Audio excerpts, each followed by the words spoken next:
Hello you guys, my name is Giovanni Hernandez. The next minute or two I'm going to be giving you a general overview on differentiated instruction, right?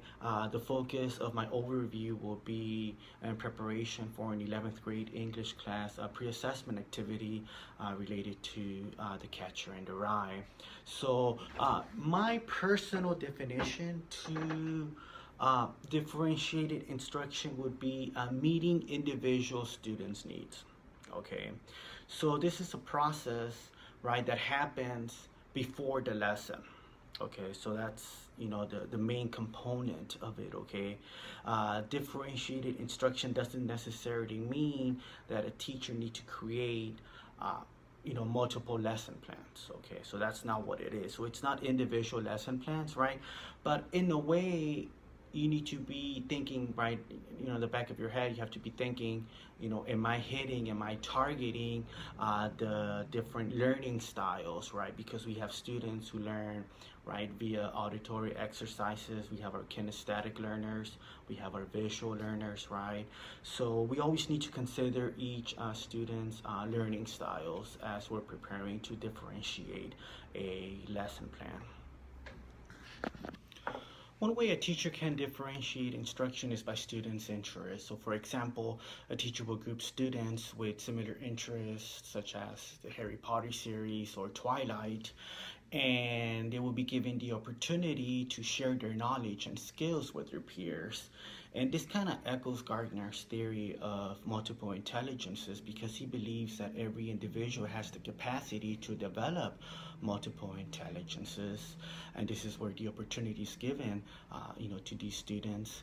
However, I think it's the teacher's job to identify what these interests are and incorporate activities where a student will feel confident and encouraged to learn.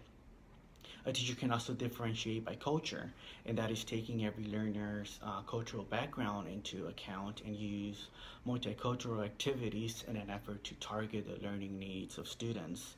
Uh, Accommodations and modifications are also two important elements when planning differentiated instruction, and I'll go over them briefly. The term modification is used to describe a change in the curriculum. So it changes the assignment in a way, for example, a student will be allowed to have shorter responses. So with a modification scenario, students are not expected to know the same material as other students. And accommodation is a change that helps a student overcome or work around a disability. So here we don't have a change in the curriculum, it's still the same assignment. Some examples will be verbal responses, a verbal test. So the student is still expected to know the same material and answer the same questions as fully as the other students, but just with some added support. To recap a little bit on differentiated instruction, a teacher should always know their students' weaknesses and strengths. The learning environment should always be supportive. Know your students 100%. Unfortunately, in today's classrooms, it's pretty impossible, challenging to have one-to-one sessions with your students, but at the end of the day, you just need to find the time to know your students 100% in order to implement effective differentiated strategies. The aims and objectives should always be made clear to students. Two keywords that I like using when differentiating is many and multiple. So for example, students will be assessed in multiple ways. That's differentiation right there. Multiple materials are provided. Many instructional arrangements are used, right? So in a differentiated classroom setting, the assessment is ongoing. Using the whiteboard, it's an example of an accommodation and differentiating instruction, and that's exactly what I'm going to be doing with you guys right now to help you explain how teachers can differentiate.